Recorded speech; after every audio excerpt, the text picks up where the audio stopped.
If you grew up in the 90s, or if you're just obsessed with pop culture history, you know there were two high schools that defined a generation. On one side, we had the colorful, neon-soaked hallways of Bayside High.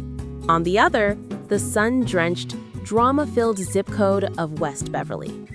Welcome back to Then2Now Celebrities. Today, we are entering the ultimate time machine. We are pitting the Saturday morning innocence of Saved by the Bell against the prime-time soap opera grit of Beverly Hills 90210. These weren't just TV shows. They were cultural phenomenons. But behind the laughter and the romance, both sets were hiding secrets, feuds, shocking age gaps, and scandals that are darker than you might remember. Who had the crazier cast? Which show had the darker secrets?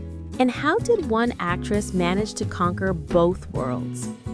Before we dive into the locker room gossip, make sure you represent your favorite high school class by hitting that subscribe button. Turn on the notification bell, pun intended, so you never miss an update on your favorite stars from then to now. Let's start with how these giants were born. Believe it or not, Saved by the Bell wasn't the original show. It actually started as a show called Good Morning, Miss Bliss on the Disney Channel. It focused on the teacher, not the kids. When it flopped, NBC retooled it, moved it to California, and focused on the charismatic blonde kid, Zack Morris. Speaking of Zack, did you know Mark-Paul Gosselaar isn't a natural blonde? He had to dye his hair every 2 weeks for years to maintain that golden California look. He later said it basically fried his hair. Now, flip over to Beverly Hills 90210. This show defined the teen drama genre, but the teens were anything but. One of the most shocking facts about 90210 is the age of the cast. We all know adults play teens, but this was ridiculous.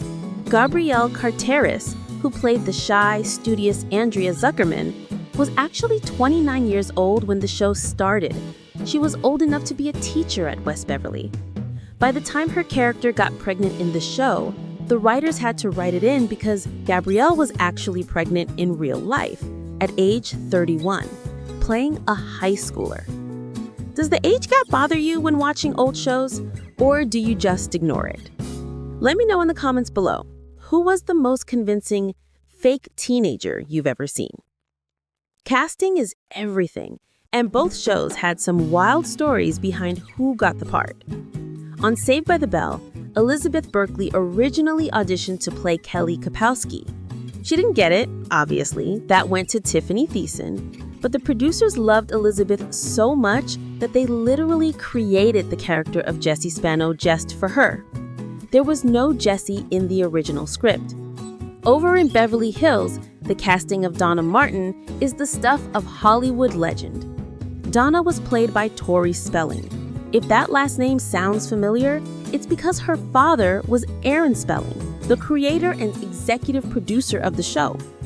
However, the story goes that Tori actually auditioned under a fake name, Tori Mitchell, so she could get the part on her own merit. She originally tried out for Kelly Taylor, but eventually landed Donna. Did her dad pull strings? Maybe. But let's be honest, Donna Martin graduated. And here's a crazy crossover connection. When Shannen Doherty, Brenda Walsh, was famously fired from 90210, who did they bring in to fill the bad girl void? None other than Tiffany Thiessen, aka Kelly Kapowski from Saved by the Bell.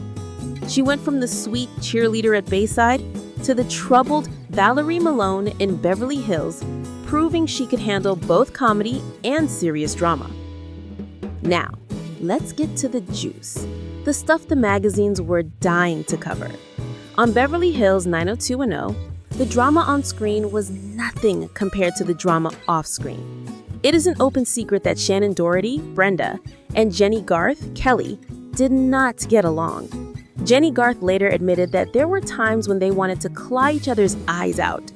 There is a famous story that the two of them got into a literal fistfight on set, and the male cast members, including Luke Perry and Jason Priestley, had to physically pull them apart. Shannen was eventually written off the show after season 4 because her friction with the cast and crew became unmanageable. But if you think that's bad, let's look at Saved by the Bell. For years, we thought they were a happy family.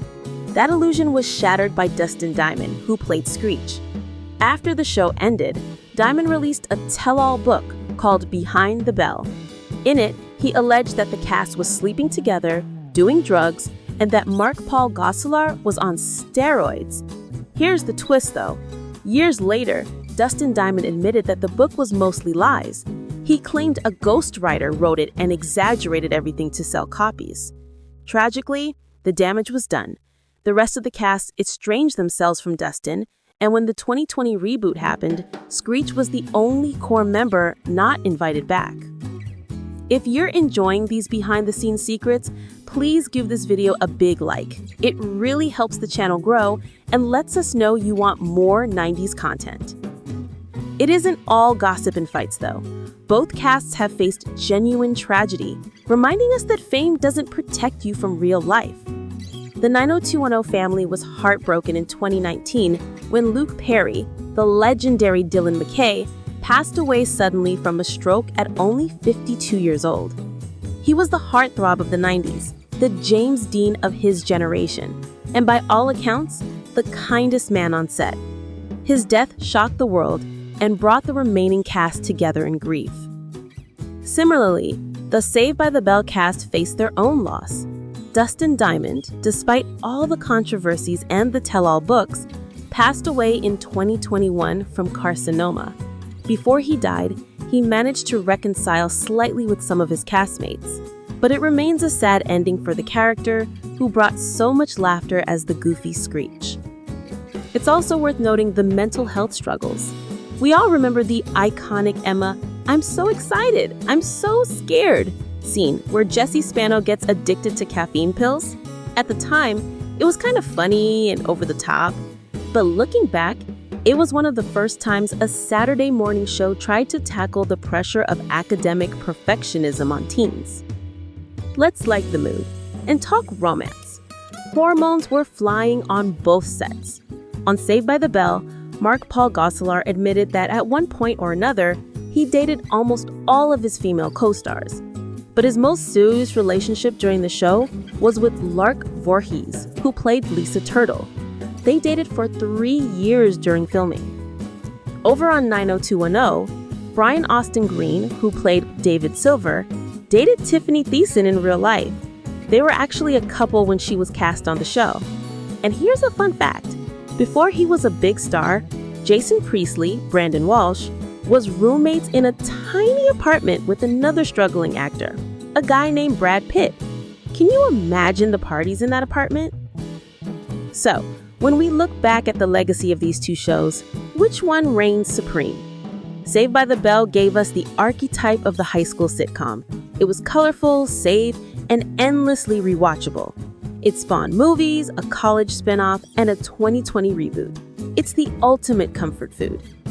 Beverly Hills, on the other hand, changed television. It paved the way for The OC, Gossip Girl, and Euphoria.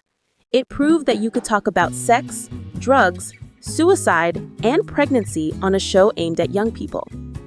They're both legends in their own right. Saved by the Bell is the show you watch while eating cereal in your pajamas. 90210 is the show you watch with your friends, hoping your parents wouldn't walk in during the steamier scenes. But now, the final verdict rests with you. Are you Team Bayside or Team West Beverly? Did you prefer the schemes of Zack Morris or the brooding stares of Dylan McKay? Drop your choice in the comments below. And if you haven't already, please subscribe to Then2Now Celebrities for more deep dives into the lives of your favorite stars.